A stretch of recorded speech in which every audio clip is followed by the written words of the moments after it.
Sir Michael Elner once said, "Just look at us. Everything is backwards. Everything is upside down. Doctors destroy health. Lawyers destroy justice. Psychiatrists destroy minds. Scientists destroy truth. Major media destroys information. Religions destroy spirituality. And governments destroy freedom." This is all very true in the world today, and this is the perfect summarization of this age of Pisces, also known as the Kali Yuga in Vedic astrology. This age just ended December 21st, 2012. It is called the Kali Yuga because it is the exaltation of Venus, particularly the darker aspects and consciousness of Venus, also known as Kali, more commonly known in the West as Satan. The Kali Yuga is known as the age of confusion because it is not only the age of belief, but it is the darkest period that mankind and the world has to traverse through in our zodiacal journey. Believe it or not, we most likely have made this journey before, as there are ancient texts that describe what to expect for each zodiacal age. So for example, from the Sanskrit texts of the Vishnu Purana and the Linga Purana. And this is what they had to say about the age of Pisces. Thieves will become kings, and kings will be the thieves. Rulers will confiscate property and use it badly. They will cease to protect the people. Base men who have gained a certain amount of learning without having the virtues necessary for its use will be esteemed as sages. There will be many displaced persons wandering from one country to another. Predatory animals will be more violent. Fetuses will be killed in the wombs of their mothers. People will prefer to choose false ideas.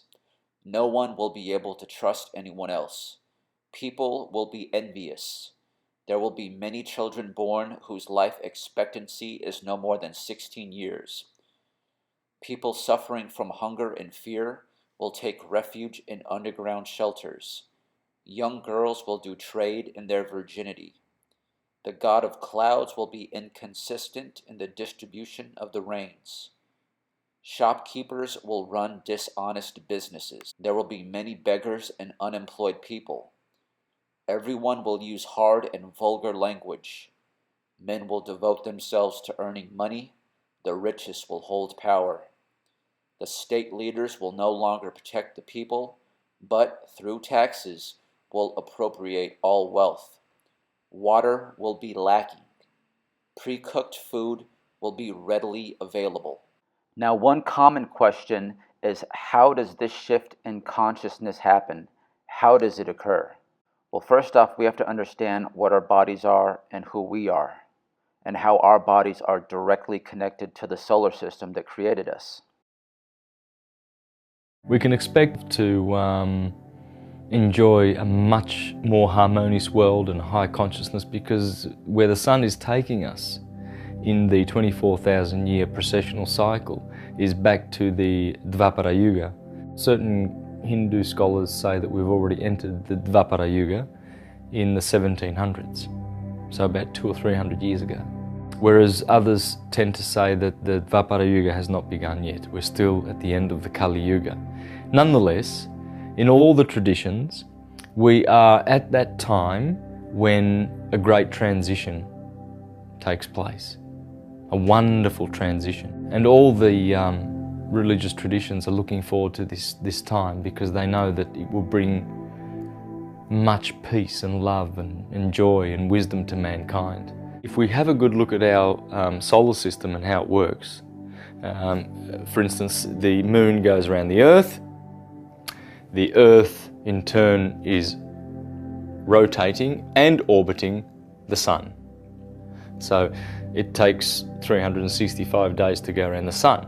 Now our sun in turn is orbiting Sirius.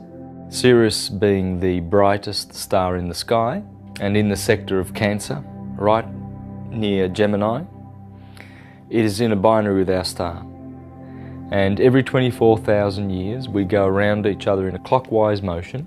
Sirius and our sun have been going away from each other for the last couple of thousand years, and now they've turned the corner. So they're heading towards one another. As we reach the outer limits of that orbit, that elliptical orbit with our Sun and Sirius, this is where the Iron Age is. The Golden Age is when they are close to each other, and then as they separate, they go through the Silver and the Bronze to the Iron Age. Well, that affects the consciousness of mankind, because we have 100% consciousness when the two stars are close to each other. The consciousness falls to 75%, 50%, and 25%. We've not enjoyed full consciousness for a long time, and many of the gifts and abilities and powers that we once had. As we have turned the corner in the great orbit of our two suns, Sirius and our Sun, as we have turned the corner and they are hurtling towards each other now, we have turned the corner from the Dark Ages. We've come out of the dark period because the suns have been pulled apart and their influence is weakened, and therefore our consciousness has dropped, and we're in the Dark Ages. Now they're pulling towards each other, bringing us to a higher consciousness, and that's nature. Nature brings us, ascends, helps us, and carries us through the ascension process. So it's all loving. Even though there's chaos and there's fear and anguish and chaotic events occurring around us in our world, even though that is happening, that's really just the remnants of the Dark Ages. So we've turned the corner.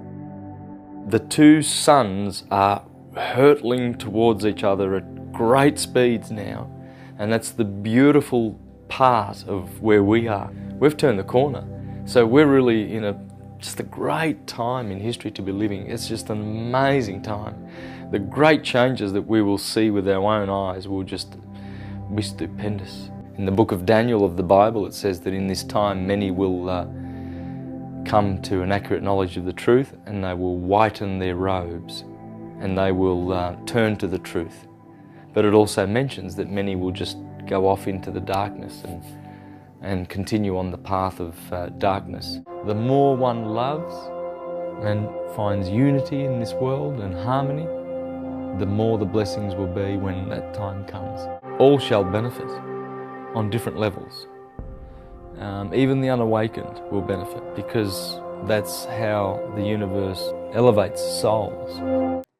All right, guys, so that clip was from Santos Bonacci, and he was talking about our solar system, of course, being in a binary with Sirius. So let's get back to the Puranas. There is another prophecy, a Vedic prophecy, that I would absolutely say that I not only believe it to be true, but I know it to be true. And this is the Kalki avatar. You see, Lord Vishnu appearing as Kalki, adorned of the whole animate and inanimate creation and the soul of the universe, appears in this world of matter for protecting the virtue of the righteous and wiping out the entire stock of their karma and thereby liberating them. The Lord will appear under the name of Kalki, riding a fleet horse and capable of subduing the wicked, the Lord of the universe wielding divine powers and possessed of endless virtues and matchless splendor. He will traverse the globe on that swift horse and exterminate with his sword the robbers, those whose minds are devoted to iniquity, by the tens of millions. This is from the Srimad Bhagavata, circa 1500 BCE. When the practices taught by the Vedas and the institutes of law shall nearly have ceased, and the close of the Kali age shall be nigh, a portion of that divine being who exists of his own spiritual nature and the character of Brahma, and Brahma is the planet Jupiter, by the way, or Elion, the Most High, and who is the beginning and the end, and who comprehends all things, shall descend upon the earth.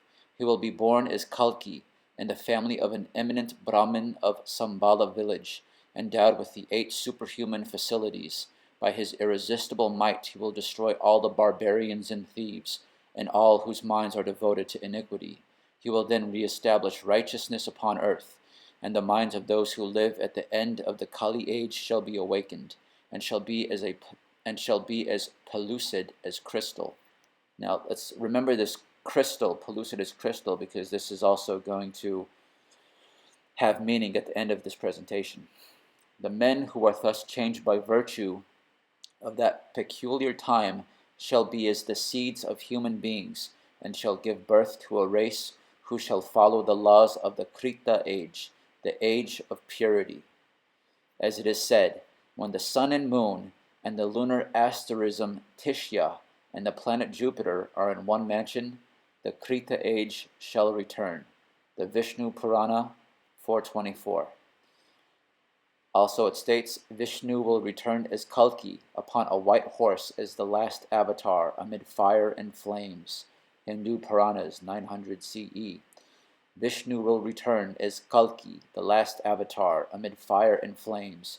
He will travel across the globe. The Srimad Bhagavata, circa 1500 BCE. When the Kali age is well nigh past, the Lord will appear in his divine form, consisting of sattva, which means purity, consisting of sattva alone for the protection of virtue. Lord Vishnu, adorned of the whole animate and inanimate creation, and the soul of the universe, appears in this world of matter for protecting the virtue of the righteous and wiping out the entire stock of their karma, and thereby liberating them. The Lord will appear under the name of Kalki, riding a fleet horse and capable of subduing the wicked, the Lord of the universe wielding divine powers and possessed of endless virtues and matchless splendor.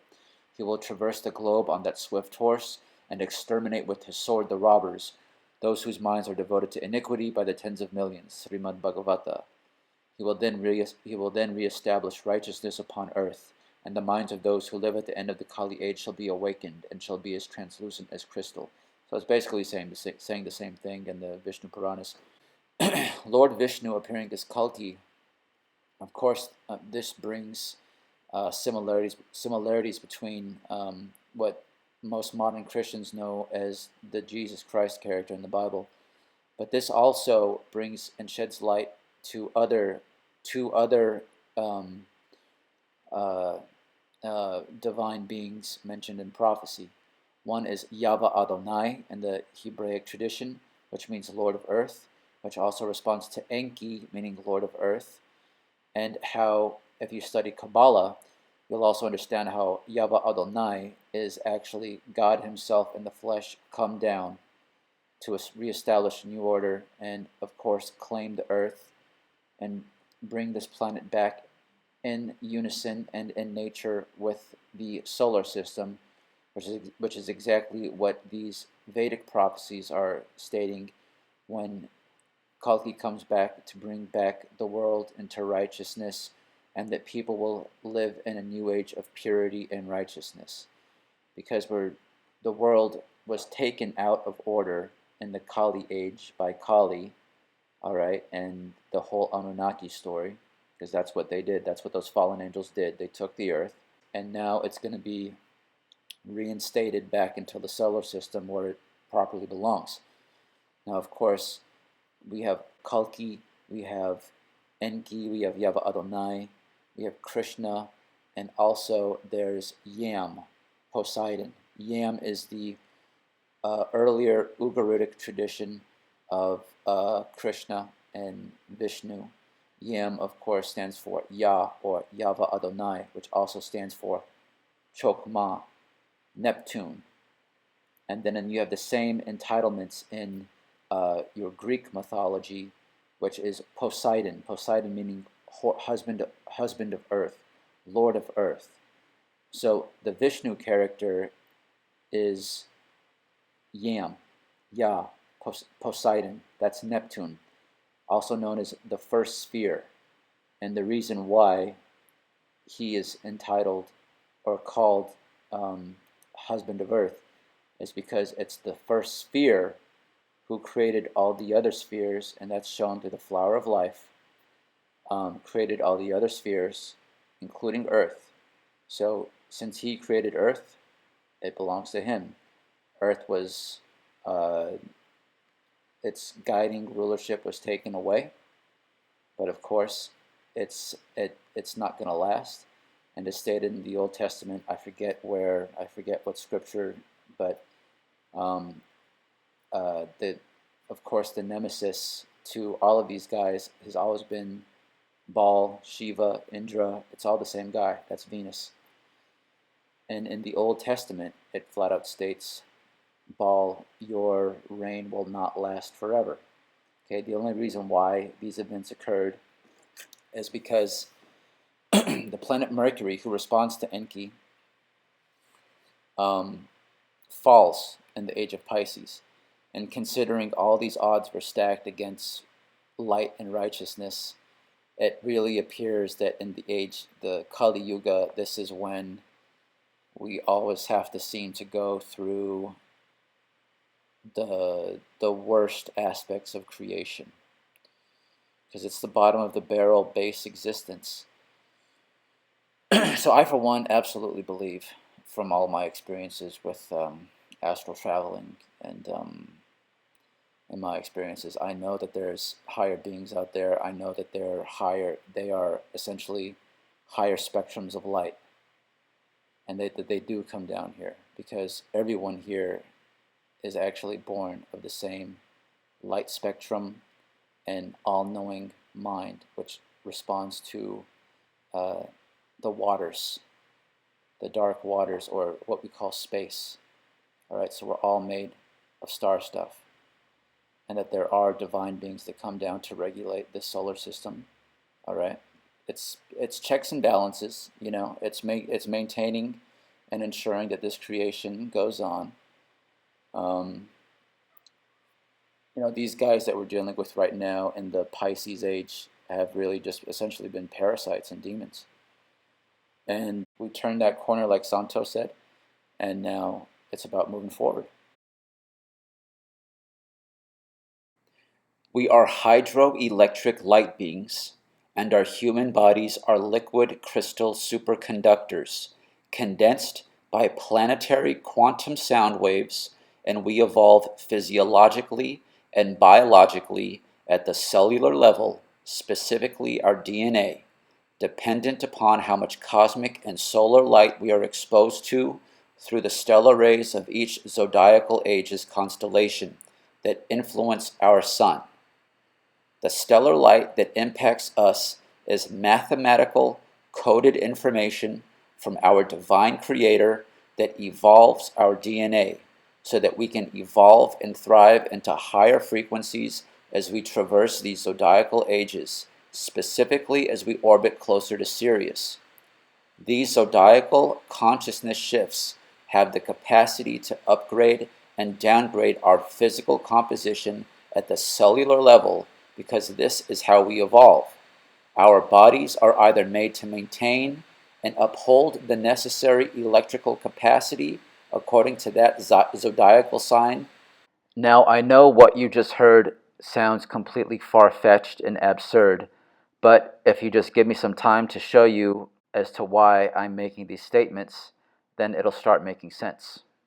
So for this, I'll be reading from The Subtle Body, an Encyclopedia of Your Energetic Anatomy by Cindy Dale.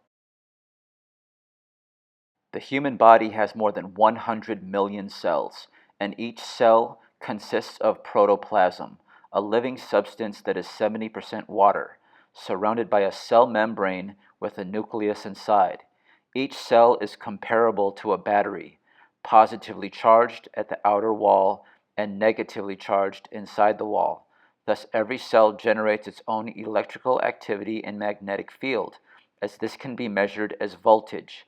A healthy cell has an electrical charge of about 70 millivolts, volts serving as the measurement of electrical activity. Our cells are electrical.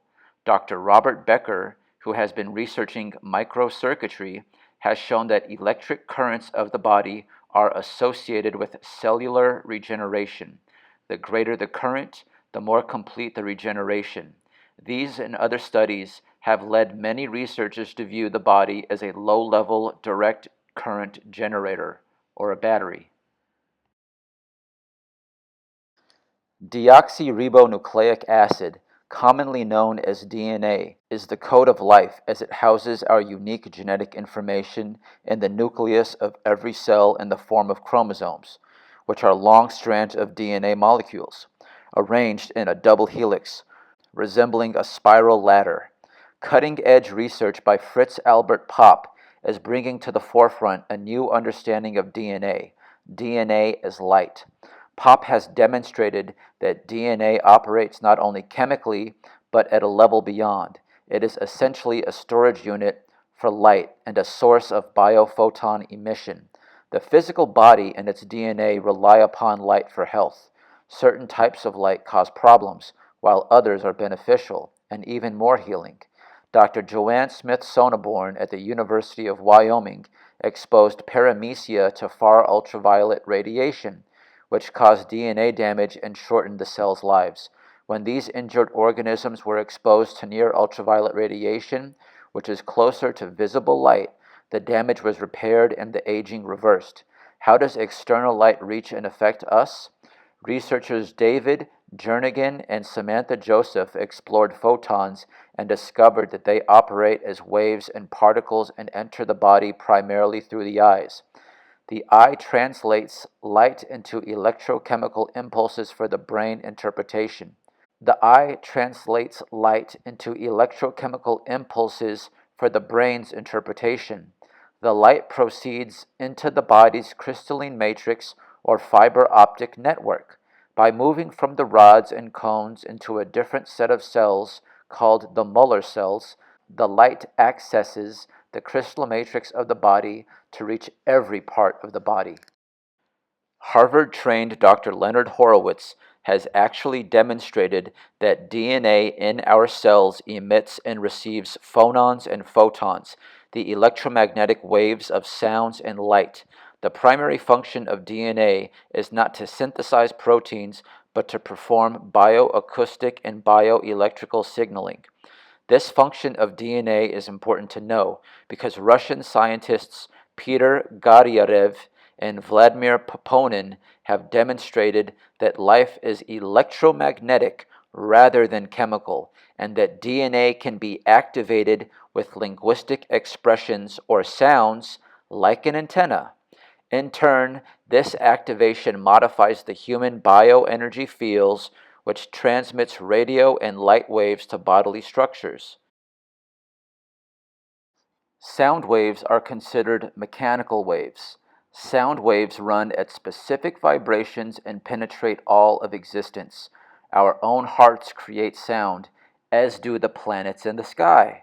We can hear some of these sounds and not others, but that does not mean that the inaudible sounds do not affect us. These and other mechanical waves affect us either positively or negatively. The human body, which is 70% water, has been compared to a crystal. Our bodies contain numerous crystalline structures. Our skeletons are made up of calcium phosphate crystals. Human bones are formed by millions of tiny crystals, also called nanocrystals, of a mineral called hydroxylapatite. And what makes our bones strong enough to support weight is the latticing of the hydroxylapatite crystals. Our teeth are made with apatite microcrystals. Piezo reside in the bones, intestines, teeth, and in the collagens of connective tissue such as ligaments, tendons, and cartilage. Our bodies are crystalline structures. So now, from all that evidence, you can see why I say that the human body is a liquid crystal, because 70% of our body is water, and since our cells are also made of water, and that within our cells is our DNA, and our DNA emits and receives biophotons of light, and this light comes from our sun, and this light that comes through our sun from these zodiacal constellations that we traverse through is what mutates and improves our DNA. And this is how we are connected to the solar system. Besides that everything is hydrated. The air that we breathe, all objects and materials are made of hydrogen. It's one of the most common elements found. We are, as Dr. Len Horowitz says, we are being vibrated hydrosonically, and we are created and sustained hydrosonically from love, from 528 hertz frequency, which comes from the sun. And this couldn't be any more true.